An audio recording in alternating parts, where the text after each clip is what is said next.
Iran के खिलाफ सख्त एक्शंस पर गौर कर रहे हैं। तेहरान हमारी रेड लाइन अबूर कर रहा है। अमेरिकी सदर ट्रंप की मीडिया से गुफ्तगू, कहा कि एहतजाजी सूरत हाल हर घंटे बाद ब्रीफिंग दी जा रही है। ईरान में अपोजिशन रहनुमाओं के साथ राब्ते में है। ईरान ने जौहरी मुआहिदे पर मुज़ाकरात के लिए राब्ता किया। एटमी प्रोग्राम के लिए ईरानी हुकाम से मुलाकात हो सकती है।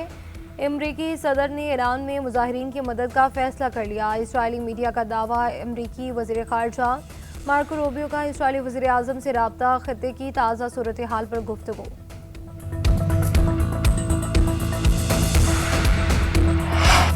ईरानी सदर ने अमेरिका और इसराइल को फसादात का जिम्मेदार करार दे दिया। मसूद पज़ेश्कियान का ईरानी मीडिया को इंटरव्यू, कहा कि अमेरिका और इसराइल ज़ाती मफाद के लिए तेहरान में अफरा तफरी और बदअमनी फैलाना चाहते हैं।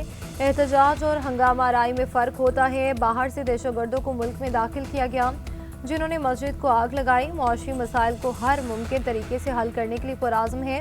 ईरानी पार्लियामेंट के स्पीकर मोहम्मद बाकिर के लिए कहते हैं कि ईरान पर हमले की सूरत में इसराइल और अमरीकी अड्डे हदफ होंगे।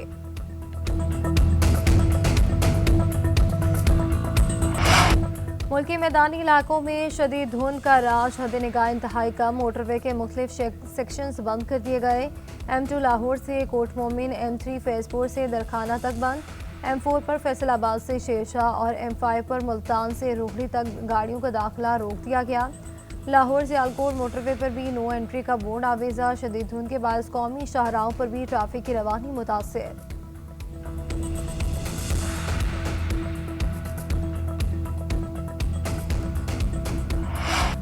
मुल्क भर में शदीद सर्दी की लहर, यकवस्ता हवा ने मौसम की शिद्दत में इजाफा कर दिया। कई इलाकों में पारा नुक्ता इंजमा से नीचे गिर गया। स्कर्दों में दर्जा हरारत -14, लय -13, असोर में -11 रिकॉर्ड, गोपस -9, गिलगित -8, ज़ियारत और कलात में -7, कालाम हुंजा -6, दीर रावलाकोट और पारा चनार में -4 रहा।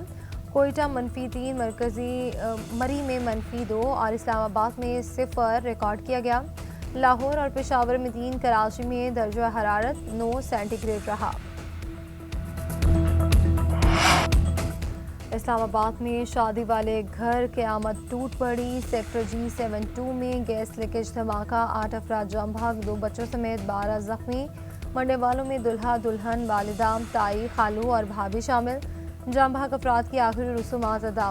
H8 कब्रिस्तान में तदफीन कर दी गई। इब्तदाई रिपोर्ट के मुताबिक धमाके से इर्द गिर्द के 8 घर जमीबोज, 2 को जुज़वी नुकसान पहुंचा। ज़्यादा अफराद छत गिरने से मुतासिर हुए। पुलिस के मुताबिक घर में शादी की तकरीब जारी थी। बारात के घर पहुंचने के बाद धमाका हुआ।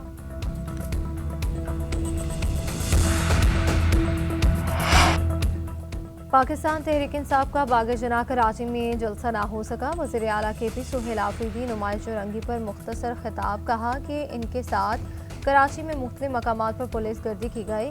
बाग-ए-जना में कारकुना का पुलिस पर पथराव, मुश्तिल अफराद का मीडिया की टीमों पर भी हमला, कैमरामैन और DSNGs पर पथराव, GNN की गाड़ी को नुकसान पहुंचा।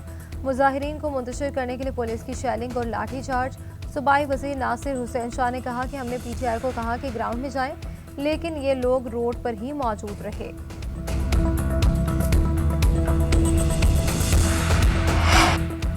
वज़ीर आज़म शहबाज शरीफ का दिसंबर 2025 में रिकॉर्ड तरसीलात ज़र भेजने पर समंदर पार पाकिस्तानियों से इजहार तशक्कुर, कहा कि मुहिब्बे वतन समंदर पार पाकिस्तानियों ने 3 अरब 60 करोड़ डॉलर की तरसीलात ज़र भेजी, जिस पर मशकूर हूँ। तरसीलात ज़र में गुज़श्ता बरस के मुकाबले में 16.5% इजाफा। समंदर पार मुकीम पाकिस्तानियों का हुकूमती पॉलिसियों पर एतमाद का मज़र करार, कहा कि ओवरसीज़ पाकिस्तानी हमारा कीमती सरमाया है, जिन पर मुझ समेत पूरी कौम को फ़ख्र है। समंदर पार मुकीम पाकिस्तानियों के बहबूद के लिए इक़दामात हुकूमत की अव्वलीन तरजीहात में शामिल है। कौमी बॉलर्स पिट गए, बैटर्स दबाव में रहे। श्रीलंका ने तीसरे T20 में पाकिस्तान को 14 रन से हरा दिया। 3 मैचेस की सीरीज 1-1 से बराबर। मेज़बान टीम के 161 रन के हदफ में कौमी टीम 8 विकेटों के नुकसान पर 146 रन बना सकी। कप्तान सलमान अली आगा के बरकरफ्तार 45 रन भी टीम को जीत ना दिला सके। मोहम्मद नवाज ने 15 गेंदों पर 28 और ख्वाजा नाफे ने 15 गेंदों पर 26 रन बनाए। श्रीलंका ने पहले खेलते हुए मुकर्ररा 12 ओवर्स में 160 रन बनाए। कप्तान दासिम शनाका ने 9 गेंदों पर तूफानी 34 रन बनाए कामिल मिश्रा, कौशल मेंडिस और डनेजा ने भी पाकिस्तानी बॉलर की खूब दुर्गत बनाई। वसीम जूनियर ने 3 ओवर्स में 54 रन देकर 3 खिलाड़ियों को आउट किया। बारिश के बायस मैच 12-12 ओवर्स तक महदूद किया गया था।